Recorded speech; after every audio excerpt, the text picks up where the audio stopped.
प्रिय विद्यार्थियों, मैं doctor S N. Rajpurohit, associate professor political science department, Mangilal Bagdi government college Nokha.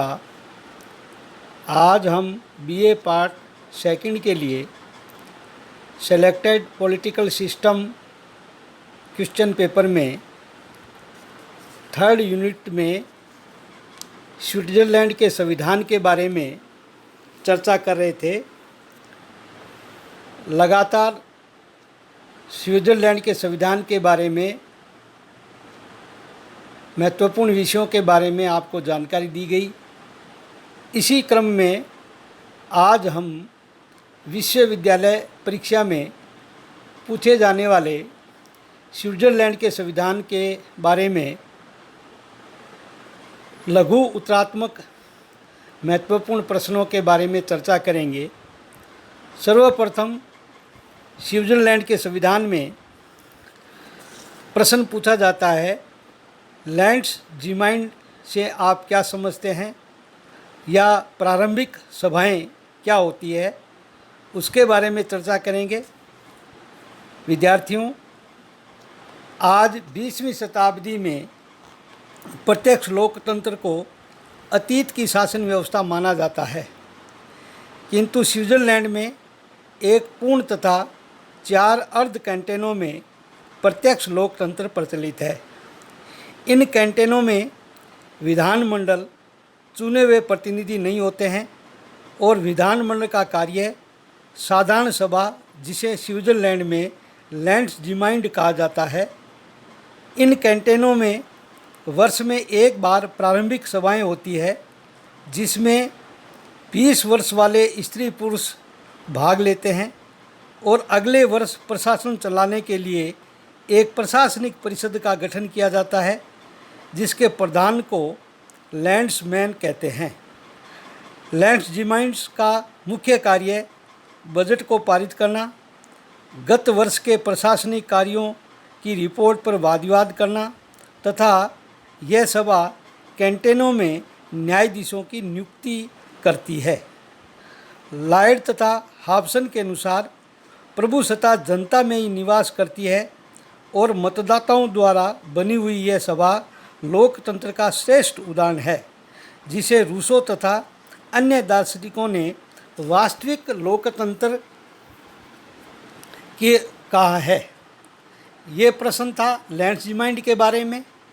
अब अगला क्वेश्चन है, आरंभक से आप क्या समझते हैं।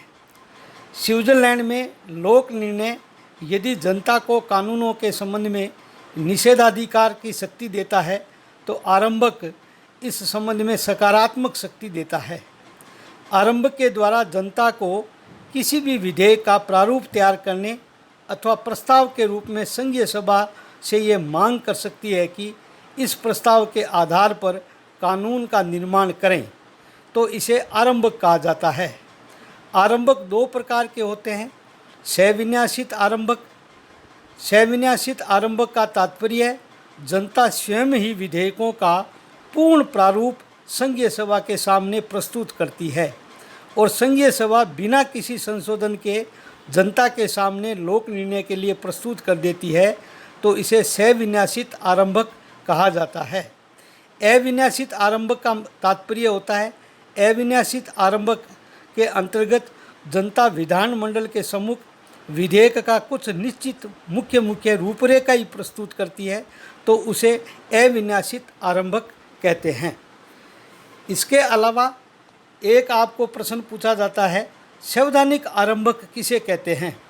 स्विट्ज़रलैंड के संविधान में आरंभक की व्यवस्था सिर्फ संविधान संशोधन संबंधी विधेयकों पर ही की गई है।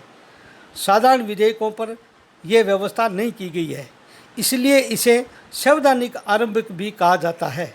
वर्तमान व्यवस्था के अनुसार संविधान में पूर्ण संशोधन या आंशिक संशोधन दोनों पर ही जनता को आरंभ की शक्ति दी गई है और दोनों ही प्रकार के आरंभ का प्रयोग 1 लाख मतदाताओं द्वारा होना चाहिए। तीसरा प्रश्न है, लोक निर्णय या जनमत संग्रह से आप क्या समझते हैं। स्विट्ज़रलैंड के संविधान में प्रत्यक्ष लोकतंत्र के 2 उपकरणों को अपनाया गया है, जिसे लोक निर्णय और आरंभक कहते हैं। लोक निर्णय या जनमत संग्रह रिफरेंडम इस तथ्य पर आधारित है कि प्रत्येक कानून में जनता की अभिव्यक्ति होनी चाहिए। लोक निर्णय का तात्पर्य यह है कि विधानमंडल द्वारा पारित कोई भी विधेयक कानून का रूप धारण नहीं कर सकता जब तक कि जनता बहुमत से स्वीकृति प्रदान नहीं कर दे। लोक निर्णय भी दो प्रकार के होते हैं। अनिवार्य लोक निर्णय। अनिवार्य लोक निर्णय का आशय यह है कि विधानमंडल द्वारा पारित सब विधेयकों पर लोक निर्णय आवश्यक है, उसे अनिवार्य लोक निर्णय कहते हैं। ऐच्छिक लोक निर्णय। ऐच्छिक लोक निर्णय का तात्पर्य यह है कि संविधान द्वारा निर्धारित जनता की एक संख्या निश्चित अवधि में यदि लोक निर्णय की मांग करें तभी उस पर लोक निर्णय करवाया जाता है, अन्यथा नहीं। स्विट्जरलैंड के संविधान में लोक निर्णय किस प्रकार है उसके बारे में चर्चा करेंगे। संविधान के संशोधन के प्रसंग में स्विट्जरलैंड में अनिवार्य लोक निर्णय की व्यवस्था की गई है। संविधान के अनुच्छेद 195 में स्पष्ट यह लिखा हुआ है कि पूर्ण या आंशिक संशोधन तभी लागू होंगे जब उसे स्विस जनता या मतदान में भाग लेने वाली जनता या कैंटोनों की जनता बहुमत से स्वीकृति प्रदान करती है। स्विट्जरलैंड के संविधान में ऐच्छिक लोक निर्णय की व्यवस्था। स्विस संविधान में साधारण विधेयकों पर ऐच्छिक लोक निर्णय की व्यवस्था है, जबकि हम पूर्व में इसके बारे में चर्चा कर चुके हैं कि स्विट्जरलैंड में संवैधानिक संशोधन विधेयकों पर अनिवार्य लोक निर्णय की व्यवस्था है और साधारण विधेयकों पर ऐच्छिक लोक निर्णय की व्यवस्था की गई है। संविधान के अनुच्छेद 141 में ऐच्छिक लोक निर्णय की स्थिति का उल्लेख किया गया है, जिसमें यह लिखा हुआ है कि 50,000 नागरिक या 8 कैंटोनों के द्वारा 90 दिन के भीतर यदि लोक निर्णय की मांग की जाती है तभी लोक निर्णय करवाया जाता है, अन्यथा नहीं। विद्यार्थियों, हमने स्विट्जरलैंड के संविधान के बारे में विश्वविद्यालय में लघु उत्तरात्मक पूछे जाने वाले प्रश्नों के बारे में यहाँ चर्चा की है। आगे भी निरंतर इस प्रकार के लघु उत्तरात्मक प्रश्नों के बारे में चर्चा करते रहेंगे। धन्यवाद। जय हिंद।